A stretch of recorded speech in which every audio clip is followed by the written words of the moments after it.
భారతదేశంలో కుల వివక్షపై మొట్టమొదట పోరాటం చేసిన మహనీయుడు ఎవరో తెలుసా? ఆయనే బడుగు బలహీన వర్గాల ఆశాజ్యోతి మహాత్మా జ్యోతిరావు పూలే.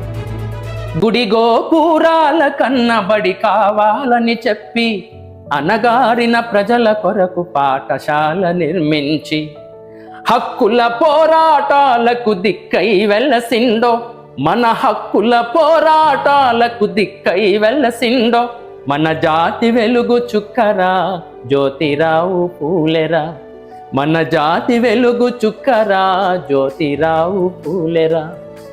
మహిళలు చదువుకుంటేనే దేశం బాగుపడుతుందని నమ్మిన ఆయన తన భార్య సావిత్రిబాయి పూలేతో కలిసి దేశంలోనే మొట్టమొదటి బాలికల పాఠశాల స్థాపించారు. ఈరోజు మనం సమాజంలో స్వేచ్ఛగా సమానంగా బ్రతుకుతున్నామంటే దానికి ఇలాంటి మహనీయుల పోరాటమే కారణం. అందరి కోసమై జనముల జెండను పట్టాలే, బతుకుల్లో వెలుగులు నింపా బహుజన వాదం ఎత్తాలే. ఎదిగే బిడ్డల చూసి పేదల పొద్దును దలువాలే, ప్రజల దండును గట్టి ఉద్యమ కాగడనెత్తాలే. నింగిలో అమరుల దలిసి నీలి వందనమంటూ చరితను రాసిన గొప్ప మహనీయుల కలలేగంటూ పల్లె పల్లెల్లో బహుజన జెండా ఎగరయ్యాలే. అందరి కోసమై జనముల జెండను పట్టాలే, బతుకుల్లో వెలుగులు నింపా బహుజన వాదం ఎత్తాలే.